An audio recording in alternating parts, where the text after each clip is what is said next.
ปลุกลูกพร้อมแล้วบ่พร้อมโอเคเมื่อคืนนี้อาจารย์โคตรต้องโคตรเสือเฮ็ดให้พวกเจ้าเบิ่งหมดแล้วเนาะแล้วเข้าใจบ่เพิ่นเฮ็ดหั่นน่ะบ่เข้าใจเนาะโอเคจุดอ่อนไผอยู่บนใดหั่นเฮาฮู้หมดแล้วเนาะแล้วจุดอ่อนคู่ต่อสู้เฮาสิจะเตะเดี๋ยวนี้นี่อยู่บนใดพวกเจ้าก็ฮู้แล้วเนาะดังนั้นนี่มื้อนี้มันเกมนี้มันเกมสำคัญเฮาเหลือแต่2นัดที่จะแข่งนัดนี้แม่นเซอร์ไมล์ไฟนอลก็หมายความว่ารอบ4ทีมเฮาชนะเฮาไปชิงแชมป์แม่นบ่คันเฮาเสียไปชิงที่3นี่พ่อบ่อยากได้ยินเด้อตัวนี้เด้อบ่เอาเด้อที่3ลูกพวกจะต้องชนะนัดนี้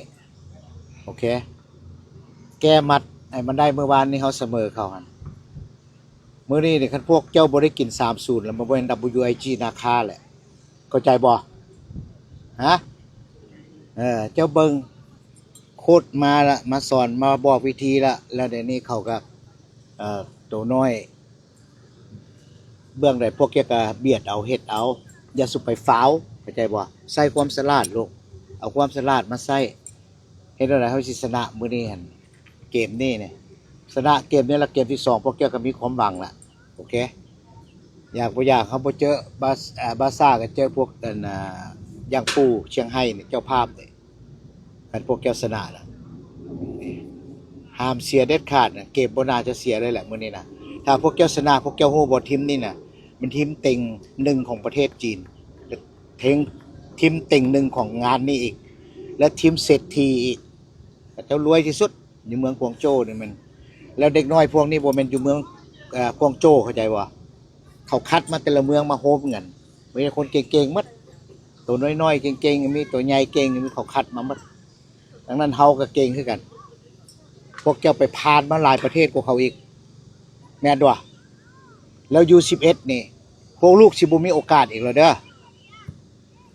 ครั้งสุดท้ายแล้วปีนี้เตะ U11 อยู่บาร์เซโลนาพวกเจ้าก็มีท่า U11 เนาะอันนี้ก็บายังเดียน U11 เท่านั้นจบพวกเจ้าสิมาเตะอีกก็บ่มีละบายังเดียนเข้าใจบ่ครั้งสุดท้ายพวกเจ้าท่าก็ครั้งสุดท้ายแล้วถ้าพวกลูกชนะงานนี้แล้วไปชนะชิงแชมป์ได้นี่พวกลูกมีโอกาสไปเตะอีกเทื่อนึงแต่บ่แม่น U11 เด้พวกเจ้าสิมีโอกาสไปเตะอยู่อเมริกาโอเคถ้าได้แชมป์เตะอยู่อเมริกานี่พวกเจ้าไปในนาม U12 เด้บ่แม่น U11 เด้อจื้อไว้อยู่พุ่นอายุพวกเจ้ากาย11ปีปึ๊บมันเป็นอันเดอร์แปลว่า U12 U แปลหมายความว่าอันเดอร์ต่ำกว่าเดี๋ยวนี้พวกเจ้าเกินหมดละพวกเจ้าสิไปอเมริกาเนี่ยก็ต้องเตะเป็น U12 ดังนั้นบ่ต้องอย่างโฟกัสใส่เกมนี้ตั้งใจใส่เกมนี้เอาชนะให้ได้โอเคเมื่อวานนี่น่าที่จะชนะพวกเจ้าก็เฮาบ่ได้ชนะแล้วตอนนี้เฮามาแบบที่งามหลายบ่ชนะซิบัดนี้พวกเจ้ากินขาด100โลดพอมั่นใจพวกเจ้านี่ถ้าพวกเจ้าเฮ็ดได้ตามโค้ดตามแผนนี่บ่ต่ำกว่า3เข้าใจบ่ลูกเฮ็ดให้มันได้โอเค